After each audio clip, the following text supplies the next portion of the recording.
안녕하세요. 해오름 선교방송 김성광의 시편 강해 시간입니다. 시편 강해를 위해서 그동안에 많은 것을 준비했고 또 많이 기도해 왔습니다. 과연 시편 1편부터 150편 전체를 강해할 수 있겠는가? 또 얼마나 많은 시간이 걸릴 것인가? 이런 것 때문에 고민을 많이 했었고 또 기도하면서 준비를 했습니다. 드디어 오늘 막을 열게 되었습니다. 아무튼 시편 1편부터 마지막 편까지 강의가 될 수 있도록 이 해오른 선교 방송을 시청하신 분들 많은 기도와 응원을 부탁드리겠습니다. 특히 이 시편 1편은 시편 전체를 여는 장이라 할 수 있겠습니다. 시편 전체의 주제를 담고 있는 그런 내용이기도 하지요. 그래서 시편 1편을 전체의 서시다 라고 표현을 하기도 합니다. 1절부터 6절까지 아주 짤막한 시입니다. 그러나 이 짤막한 시 중이지만 하나님께 대한 이 신앙이 하나님께 대한 세상, 이 세상과 저 세상에서 그 사람의 전체를 결정할 수 있는 아주 중요한 시이죠. 하나님께 대한 신앙. 하나님께 대한 신앙이 그 사람의 전체를 결정할 수 있는 것이다. 그래서 언약 사상이다.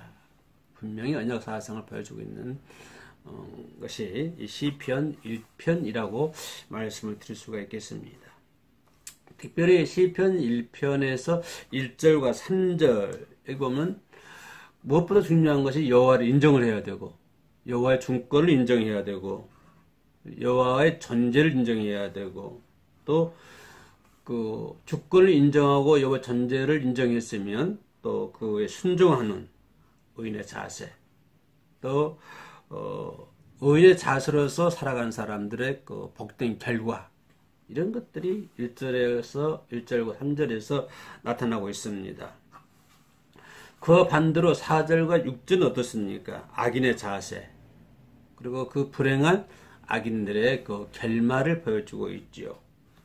그래서 인간이라는 존재, 행복과 불행이라는 심오한 주제를 구체적인 사물로 예를 들어가면서 철저한 대조를 통해서 잘 설명해 주고 있는 것이 시편 1편이라고 말씀을 드릴 수가 있겠습니다.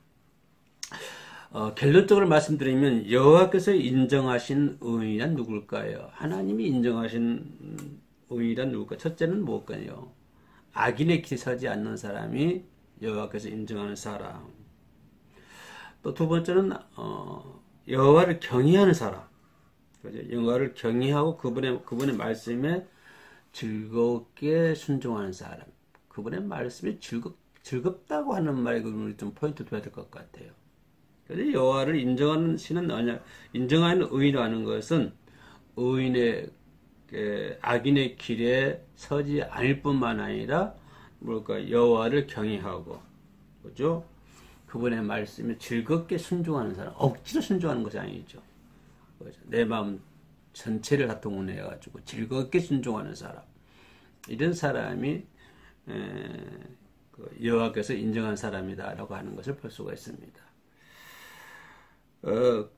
그러한 의인과 그렇지 못한 악인에 대한 하나님의 보응, 하나님의 상, 실로 아주 공의롭게 엄정한 것을 우리가 확신할 수가 있습니다. 그러니까 의인과 악인을 대조하면서 의인의 결론과 악인의 결론을 여러 가지 사물을 들어가면서 예를 들어가면서 아주 철저하게 언약 사상적인 것을 말씀해 주시는 것이 시편 1편이다라고 말씀을 드릴 수가 있겠습니다. 자, 복 있는 사람은 어떤 사람일까요?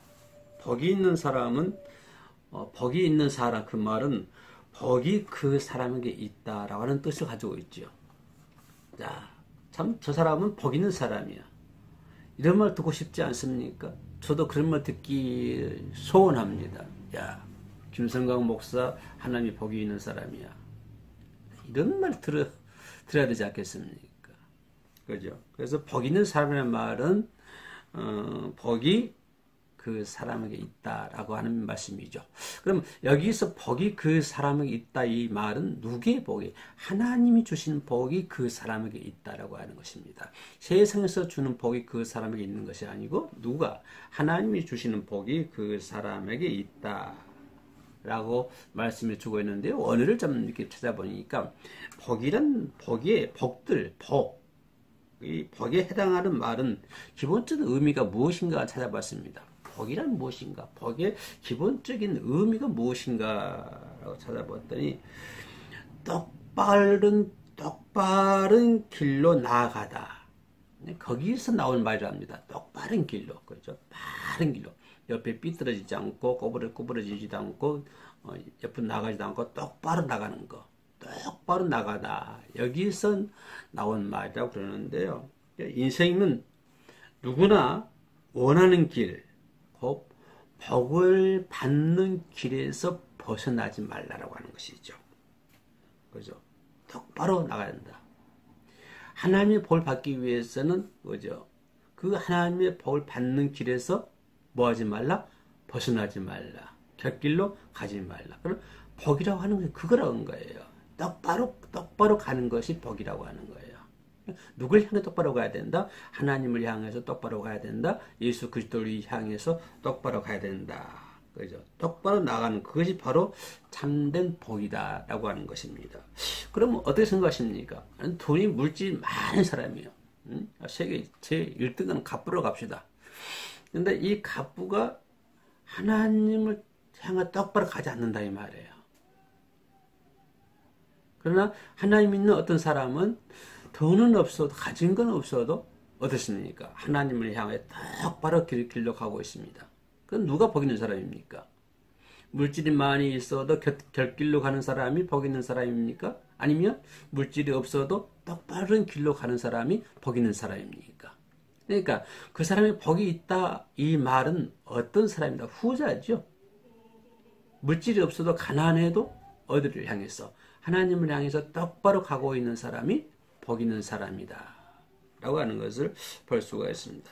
참된 복이라고 하는 것은 내 세상에서 무엇을 많이 소유하고 있느냐, 원하는 것을 가지고 있는 것, 남인들이 부러워하는 어떤 것을 많이 이루었냐 그런 것이 아니라 하나님을 향해서 똑바로 가는 사람이 참된 복 있는 사람이다 라고 하는 것을 볼 수가 있습니다. 그러면 이제 여기서 조금 결론적으로 말씀드려 볼까요? 어떤 사람이 참 지지도 가난해요. 어려워요. 못 살아요. 그런데 하나님을 향해서 똑바로 가고 있어요. 근데 어떤 사람이 말하기를 야, 저 사람은 하나님을 믿어도 복이 없는 사람이야. 복이 없으니까 물질도 없고 뭐 집도 없고 차도 없고 아무것도 없어. 지리야 고생만 해야. 그런단 말이야. 그러나 어떤 사람은 야, 저 사람 하나님 복이 많이 받은 사람이야. 물질이 풍부해, 권력을 쥐고 있어, 또 사회적으로 인정받는 사람이야. 근데 그 사람이 하나님을 향해 나가지 않는다 이 말이에요. 그래서 여기서 주장하는 게 뭐냐면 복 있는 사람이라는 것은 하나님을 향해 똑바로 가는 사람이기 때문에 우리가 복 있는 사람이라고 말할 때 그 기준을 정확하게 알고 똑바로 알고 복 있는 사람을 얘기해야 될 것 같습니다. 그죠? 많은 걸 소유했다고 해서 무조건 그 사람이 복 있는 사람이라고는 우리는 말할 수가 없는 것이죠. 하나님 똑바로 하고 있는 사. 이 해오름 선교방송 시편 강의를 듣고 있는 선생님은 하나님을 향해서 똑바로 걸어가신 분인 일로 믿고 감사드립니다. 역시 멋쟁이십니다. 해오름 선교방송 시청하신 분들은 모두가 멋쟁이세요. 그러나 반대로 말입니다. 죄라는 말은 반대됐죠. 복이라는 것은 똑바로 가는 것이 복이고 죄로 가는 것은 어떨까요? 그와는 반대로 삐뚤어지게 삐딱하게 나가는 것이 죄라고 하는 것이죠. 정방향으로 가는 것이 아니라 다른 방향으로 좀 삐뚤어진 방향으로 나가는 것, 이것이 이제 죄라고 하는 것입니다. 다시 말은 뭘까요? 똑바로 나간다고 하는 관역이 누굽니까? 예수 그리스도죠. 관역이 하나님이시죠. 그러면 예수 그리스도시죠. 그러면 예수 그리스도를 향해서 똑바로 가는 사람이 복 있는 사람. 근데 그 관역이 삐뚤어진 사람, 그 예수 그리스도 관역에서 벗어나는 사람, 이 사람은 죄인이다 이 말은 죄라고 하는 것입니다. 그래서 우리는 예수 그리스도를 향해서 똑바로 걸어갈 때, 똑바로 나아갈 때는 복을 받게 되지만 그 똑바른 길에서 벗어나면, 삐뚤어지게 되면 죄인이 되어가지고 결국에는 어디 간다? 지옥 간다 라고 하는 것이 오늘 성경 시편 1책의 주제입니다. 그죠? 그래서 그 관역이 삐뚤어진 사람은 죄인이 되어가지고 결국에는 지옥의 멸망을 맛보게 될 수밖에 없게 되는 것이죠. 자, 똑바로 나아간다는 말은 뭘까요? 다시 한 걸음 더 들어가서 보면 똑바로 나아간다는 것은 하나님께 순종하는 것이죠. 우리가 똑바로 나아갈 수 있는 방법이 뭡니까? 하나님께서 아까 내가 얘기했던 것처럼 하나님의 절대 주권을 인정하는 것이고, 그죠? 하나님의 모든 그 존재와 주권을 인정한 사람이 복 있는 사람이죠. 뿐만 아니라 그 복된 하나님의 말씀에 순종하는 사람이 의인이라고 그랬죠. 그러면 똑바로 나가는 길은 어떤 길일까요? 예수님께 말씀에 순종하는 길이잖아요. 그죠? 하나님의 말씀에 순종하는 사람이 똑바로 걸어가는 사람입니다. 나는 하나님을 향해 똑바로 걸어가고 있습니다. 예수 그리스도의 관역을 통해서 똑바로 걸어가고 있습니다 하면서도 삐뚤어지게 나가면 그거는 그죠? 하나님께 순종하는 길이 아니잖아요. 그래서 똑바로 나간다고 하는 것은 하나님의 말씀에 순종하는 것이고, 그죠? 그 순종함으로 인해서 그 길로 걸어가는 인생에게는 필요한 모든 것을 하나님께서 허락하여 주신 줄로 믿습니다. 이것이 출애굽기 20장 6절 말씀이 정확히 나와 있어요.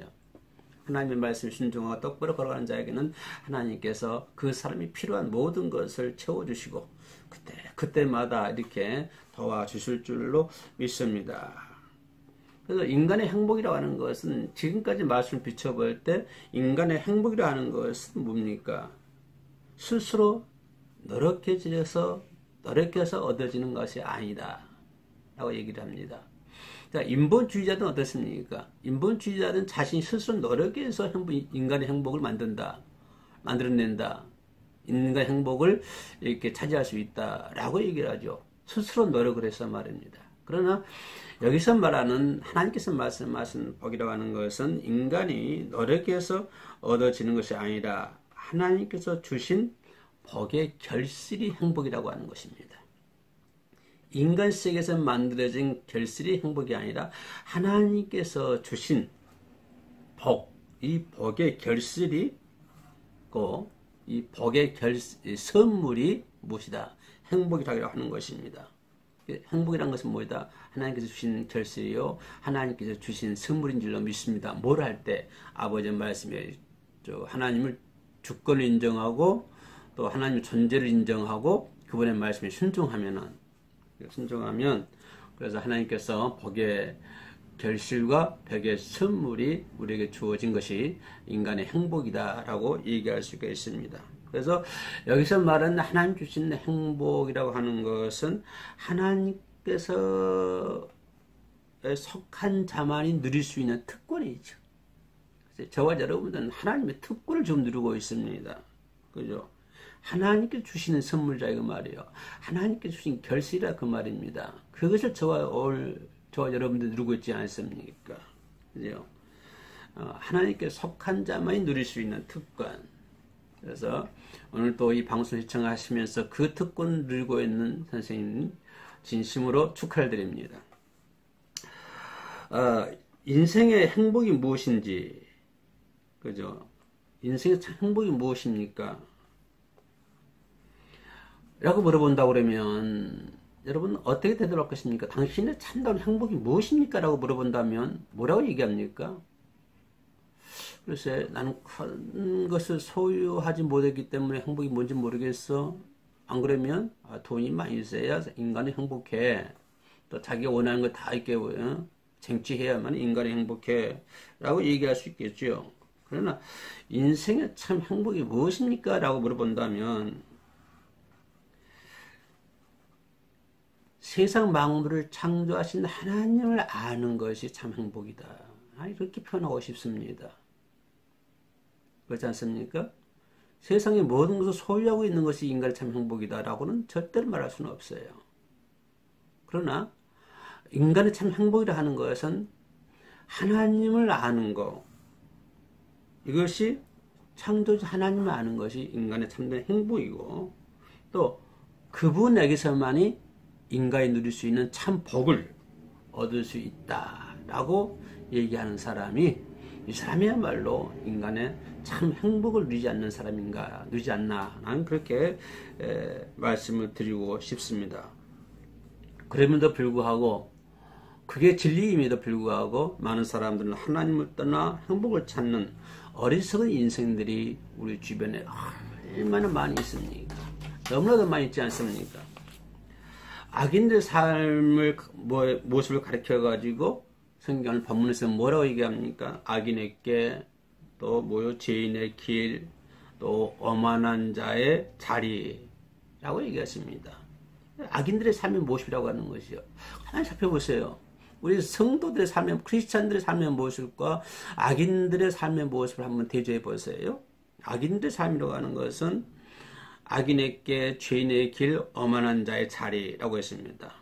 악인은, 여기서 말하는 악인은 어떤 큰 죄를 살인자라고 해서 가르쳐서 악인이라고 표현하지는 않았습니다. 큰 흉악한 죄를 지은 사람을 말하지 않고, 여기서 악인이라고 하는 것은 하나님의 말씀에 어긋나 죄를 짓는 사람을 악인이라고 표현한 거예요. 어떤 큰 죄를 지은 사람을 악인이라고 표현한 건 아닙니다. 하나님의 말씀에 어긋나서 죄를 어긋나는 죄를 짓는 사람이 가리켜서 악인이다라고 표현하고 있습니다. 사실 한번 생각해 봅시다. 하나님의 길에서 벗어나는 사람들이, 하나님의 말씀에 순종하지 않고 죄를 짓고 사는 사람들이 악인이죠. 사실 그 어떤 죄인보다 큰 죄인이 이 죄인 아닙니까? 다른 말씀으로 드리면, 어떤 사람이 살인죄를 지었다고 합시다. 어마어마한 큰 죄를 지었다고 합시다. 그러나 이 어마어마한 큰 죄를 지으면서도 불구하고 회개를 하고 용서를 구하면 하나님께서 용서해 주십니다. 그리고 그를 자녀로 삼아 주십니다. 그러나 이 세상에서 아무리 착하게 살고 정말 흔히 말하는 법 없이도 산다고 하는 사람, 그렇게 선한 사람, 그렇게 착하게 살았다고 해도 예수 그리스도를 영접하지 않으면 이 사람 어디 갑니까? 반드시 지옥 갈 수밖에 없습니다. 세상 사람들이 말하는 죄는 짓지 않았어요. 아주 선하게 살았어요. 착하게 살았어요. 그럼에도 불구하고 하나님을 믿지 않았어요. 하나님의 길에서 벗어났어요. 이 사람은 예수 그리스도를 영접하지 않았기 때문에 어디 갑니까? 그 사람은 지옥을 갈 수밖에 없잖아요. 그러나 살인자는 죄를 지었음에도 불구하고 회개를 하고 용서를 받았으니까 어디 갑니까? 천국 가잖아요. 그러면 더 큰 죄가 어떤 죄입니까? 이 세상에서 최고의 무서운 죄가 어떤 죄입니까? 바로 예수 그리스도를 영접하지 않는 사람. 이 사람이 세상에서 가장 큰 죄인 아닙니까? 왜냐하면 그는 지옥 갈 수밖에 없기 때문에 그렇습니다. 그러니 가장 큰 죄인은 말씀에 어긋나는 죄를 지은 사람, 하나님의 말씀에 어긋나는, 하나님을 존재를 인정하지도 않고 하나님의 주권도 인정하지 않고, 그죠? 인간의 행복은 인간의 노력에 의해서 만들 수 있다라고 얘기하는 분들, 그죠? 그런 사람은 가장 죄인 중에서도 큰 죄인이다라고 하는 것을 말씀드릴 수가 있겠습니다. 하나님의 말씀에 따라서 살지 않고 자신들의 어떤 생각, 자신들의 의지, 자신들의 욕심, 이런 것에 따라서 살게 되면 오히려 행복할 수 있다고 생각하는 사람들이 바로 악인이라고 하는 것이요. 하나님 필요 없다. 하나님 말씀대로 살지 않아도 된다. 그죠? 내 의지, 내 욕심, 내 생각, 이렇게 살 때 오히려 인간은 행복을 얻을 수 있다라고 생각하는 사람들이 누구다? 그 사람들이 오늘 시편 1편에서는 악인이다 라고 말씀을 해주고 있습니다. 이렇게 인본주의 방법으로 복을 추구하는 악인의 삶의 태도, 신본주의가 아니라 인본주의적 방법으로 복을 추구하는 악인의 삶의 태도를 시인은 뭐라 표현하면 악인의 꾀라고 표현을 해주고 있습니다. 그리고 반대로 복 있는 사람은 어떻습니까? 복 있는 사람은 이 같은 인본주의적 방법을 살지 않고, 그죠? 하나님의 말씀을 삶의 등불로 삼아 사는 신본주의적인 삶을 살아가는 자라고 가르치고 있습니다. 그러나 악인은 인본주의로 사는 사람이고, 의인은 신본주의로 사는 사람입니다. 인간의 모든 것은 하나님의 주권 안에 이루어져 있다. 그러나 인본주의는 모든 것들은 내가 내 지식과 내 경영과 내 욕심과 내 의지로 내 생각으로 모든 것을 이룰 수가 있다 라고 생각하는 사람, 이런 사람은 악인이라고 얘기할 수가 있습니다. 하나님의 말씀은 내 발의 등이요 내 길의 빛이다 라고 말씀해 주고 있지요. 바로 하나님의 말씀, 이 빛을 따라가지 못하고 곁길로 빠진 사람, 하나님께서 비춰주신 빛으로 가지 못하고 곁길로 빠져가는 사람, 이 사람이 악인입니다. 죄인은 삶의 목표는 방법이 그릇된 사람이죠. 의인과 반대되는, 그죠? 그릇된 삶을 사는 사람이 죄인이다. 오늘 성경은 그렇게 얘기해 주고 있습니다. 또 오늘 본문에서 시편 1편에서는 오만한 자가 나오는데요. 오만한 자는 본래 조롱하는 자, 또 비웃는 자를 가리켜서 오만한 자라고 표현하고 있습니다. 다시 말하면 하나님을 비웃다, 하나님을 조롱한다. 또 더 한 걸음 더 깊게 들어가면요, 하나님 믿는 사람들을 조롱하고 하나님의 백성들을 비웃는 사람, 이런 사람이 어떤 사람들이라고요? 오만한 사람들이라고 성경은 얘기해 주고 있습니다. 그죠? 오만한 사람, 또 하나님의 백성들을 비웃는 사람, 하나님의 백성들을 조롱하는 사람.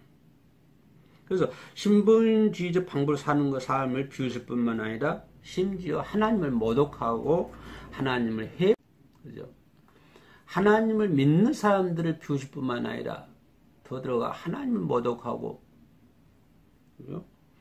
하나님을 해방하는 그런 자가 악인이다라고 하는 것입니다. 그러므로 오만한 자의 자리는 죄악의 가장 높은 꼭대기에 있는 것이 오만한 자다 라고 하는 것입니다.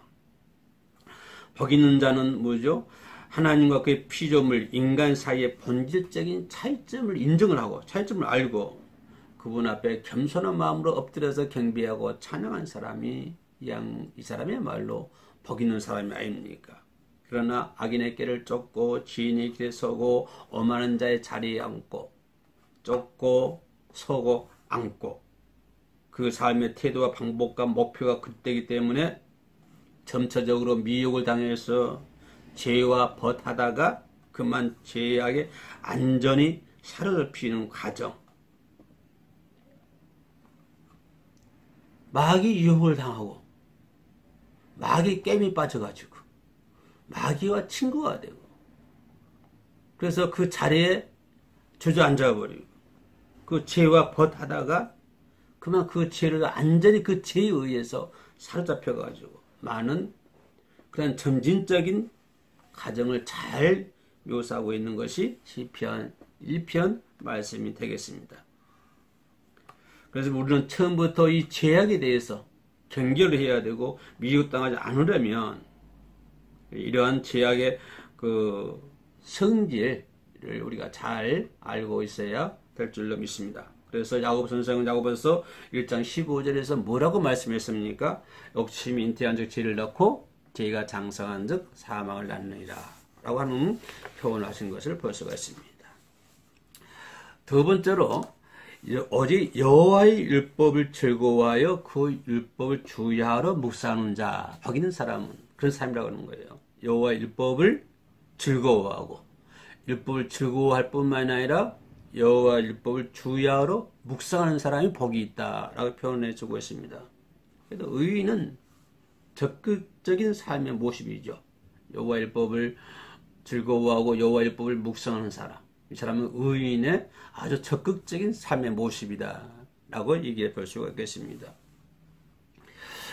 의인이 소극적으로 하지 않아야 될 것이 있는데, 그것은 뭡니까?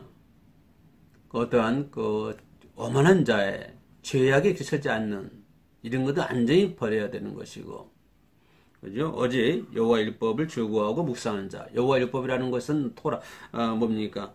하나님의 말씀은 율법은 모세 오경, 구약의 율법. 적게 보면은 모세 율법이나 모세 오경이나 구약 율법을 뜻하지만 넓게 보면은 뭡니까? 성경 전체를 가리켜서 율법을 얘기할 수 있겠죠. 성경 전체를 의미합니다. 그래서 이 말씀, 하나님 말씀을 즐거워하는 사람이 의인이다라고 하는 것입니다. 그죠? 마음이 온통 어디에 쏠려 있어요? 성경에 쏠려 있어요. 내 속에 뭐로 차 있어요? 성경으로 가득 차 있었어요. 그래서 배를 툭 찌르면 뭐가 나와? 성경 말씀이 나와요. 할렐루야. 내 배 눌러보세요. 툭 찌르면 뭐가 나와야 돼요? 성경 말씀이 나와야 돼요. 그러니까 하나님 말씀을 즐거워하는 사람인 거예요. 하나님 말씀을 즐거워하니까 온통 뭐로 감싸져 있는 거예요? 말씀으로 감싸져 있는 거예요. 머리에도 말씀으로 가득 차 있고, 마음에도 말씀으로 가득 차 있고. 그래서 말씀을 즐거워하니까, 말씀을 즐거워하니까 또 뭐 해야 됩니까? 말씀 묵상을 해야 되잖아요. 즐거워하니까 묵상하더라. 하나님 말씀을 즐거워하는 사람은 묵상해야 되죠. 그럼 왜 묵상합니까? 그 말씀들 살아가기 위해서 묵상해야 됩니다. 그 말씀들 살아가기 위해서 즐거워해야 됩니다. 우리가 하나님 말씀을 즐거워하고 하나님 말씀을 묵상하는 것은 왜 묵상하고 왜 즐거워합니까? 왜 기뻐합니까? 왜 하나님 말씀이 달고 엄묘합니까? 왜? 내가 그 말씀에 순종하니까. 내가 그 말씀도 순종해서 그 길로 갈 수 있으니까 얼마나 즐거운 거예요. 이것이 의인이라고 하는 것이에요. 이것이 복 있는 삶이라고 하는 것이에요. 하나님의 말씀대로 쫓아 살고자 하는 열정으로 가득 차 있는 거예요. 아버지의 말씀대로 살아야 되겠다. 그죠? 그 뜻대로 내가 오늘도 그 순종의 길을 걸어가야 되겠다. 이렇게 살고자 하는 열정으로 가득 차 있는 사람. 이런 사람이 누구라고요? 의인이라고 하는 것입니다. 그러니까 아버지의 말씀에 순종하고 즐거워하고 순종하는 것은 어떤 소극적인 삶이 아니라 이건 탈피해야 됩니다. 반드시 우리는 해야 돼요. 이 과정 거치지 않으면 안 됩니다. 소극적인 말씀, 소극적으로 말씀을 즐거워하고 소극적으로 말씀을 묵상하면 안 된다고 하는 것입니다. 반드시 적극적으로, 열정적으로 우리는 아버지 말씀을 즐거워하고 아버지 말씀을 묵상해야 될 줄로 믿습니다. 그러니까 복 있는 사람은 모든 말씀에 온 마음이 집중되어 있는 거예요. 하나님의 말씀에 집중되어 있는 거예요. 그래서 믿음은 어디서 난다? 들으면서 난다고 하지 않습니까? 그러니까 복 있는 사람은 아버지의 말씀에 집중을 해야 돼요.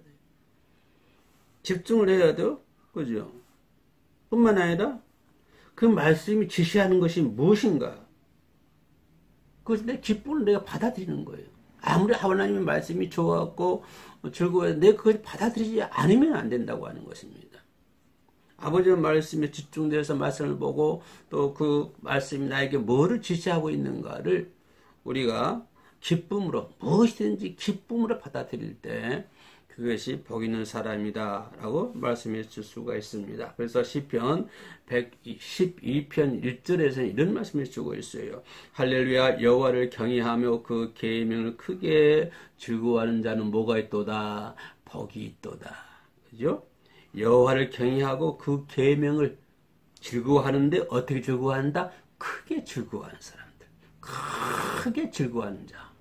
여호와의 말씀을 크게 즐거워하는 자.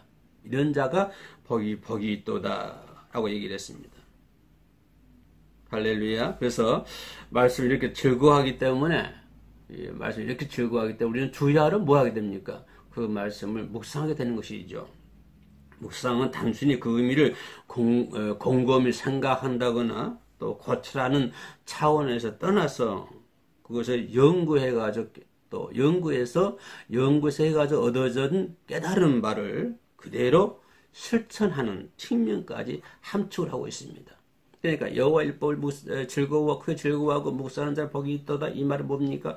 여호와 율법의 말씀을 즐거워하고 또 그 말씀을 묵상하고 또 묵상할 뿐만이 아니라 그 연구에서 얻어진 바를 내가 내 몸소 실천하는 측면까지 모두 다 포함이 되어 있다고 하는 것입니다. 자, 이런 사람이 뭐가 있다? 이런 사람이 복이 있다.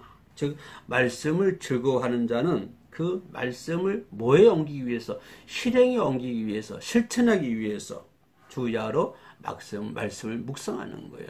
말씀을 묵상합니다. 왜 묵상합니까? 네, 그 말씀을 실천에 옮기기 위해서 묵상합니다. 이렇게 답이 나와야 한다고 하는 것입니다. 아는 것을 그치는 것이 아니라 복 있는 사람은 거기까지 마무리가 되어야 된다고 하는 것입니다.